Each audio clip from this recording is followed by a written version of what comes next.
अपने भाई का अगर कत्ल किए हो, मुझे पता हो कि ये दोषी है, तो क्या हम पैसे से उसको मुक्त करने देंगे?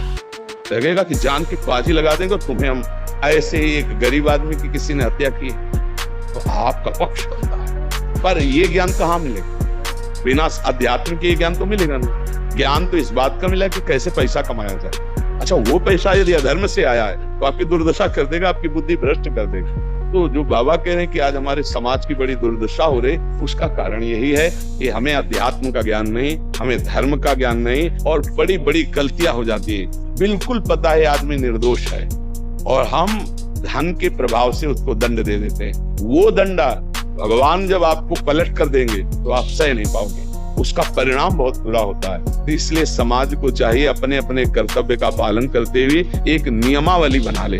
जैसे कुछ दुकानों का नियम होता है कि वहाँ फिक्स रेट होता है, नहीं होता, वहाँ ये नहीं चलेगा। ये कसम से कहते हैं कि तुम्हें हम अपना जान करके कि 100 रुपया मीटर ये मिला है, हम बिल्कुल मुनाफा नहीं ले रहे। झूठ क्यों बोल रहे हो? दुकान खोले हो मुनाफा के लिए, झूठ क्यों बोल रहे हो? नहीं लेंगे मुनाफा, हम जितने का लाए उससे मुनाफा लेंगे और 120 रुपया मीटर देंगे। कपड़ा बढ़िया है, नाप फिट है, इससे नीचे नहीं उतरेंगे, हमें सफाई देने की जरूरत नहीं है कि हम कसम खाते हैं या ऐसा। जानते हो ये बिजली है, दुकान है, नौकर लगे हैं, तो इसका मुनाफा लेने के लिए दुकान खोलें, कोई दान करने के लिए तो नहीं।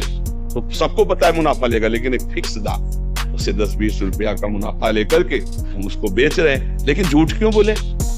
झूठ के बिना धंधा नहीं चलता, नहीं, ऐसा नहीं। अब असत्य बोलोगे तो उससे जो आपको मुनाफा मिलेगा वो आपकी बुद्धि भ्रष्ट करेगा। और सत्य है कि मुनाफा के लिए है वही चीज, और आप एक फिक्स रेट में दे रहे हैं। अब अगर आप कोई मिलावट करके भोजन सामग्री दे रहे हैं, आपको पता है तो जो खाने वाले के हृदय में बैठे हुए भगवान है वो तुम्हारे जीवन में मिलावट कर देंगे, तुम्हारा जीवन महान दुखमय हो जाएगा। ये कहाँ समझा जाता है? एक आदमी सिंथेटिक दूध बना रहा है, उससे कहो अपने बच्चे को पिला, नहीं पिलाएगी। फिर ये दूसरे का बच्चा जब पिएगा तो उसकी हालत क्या होगी? दूसरे शरीर में जाएगा तो हालत क्या होगी? वो केवल धन की बुद्धि रहता है। एक आदमी घी में केमिकल मिला रहा है, एक ऐसे अभक्ष्य पदार्थ मिला है, वो स्वयं नहीं खाएगा, लेकिन वो होटलों में भेजा जाएगा, हजारों लाखों लोग खाएंगे, बीमारी बढ़ेगी, उसको रुपया से मतलब है। ये चीज, ये दुर्दशा हर जगह धर्म का ज्ञान न होने के कारण फैल रही, नहीं फैल रही।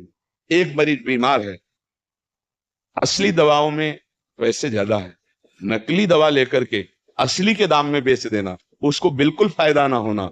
लेकिन परमात्मा देख रहा है, तुम जानते हो नकली दवा है, वो तो नहीं जानता बेचारा, ज्यादा पढ़े लिखे नहीं, किसान आदमी गांव का आया है, तुमने दे दिया और उसने पैसा दिया असली के। अब वो पैसा तुम्हारी बुद्धि भ्रष्ट करेगा, तुम्हारे परिवार में कलह पैदा करेगा और तुम्हारा पतन कर देगा। ऐसे हर डिपार्टमेंट में, हर विषय में यदि हम अपने धर्म से चले, अपने सत्य से चले और थोड़ा भी भजन होगा, वो आपको उत्तम गति प्रदान करेगा।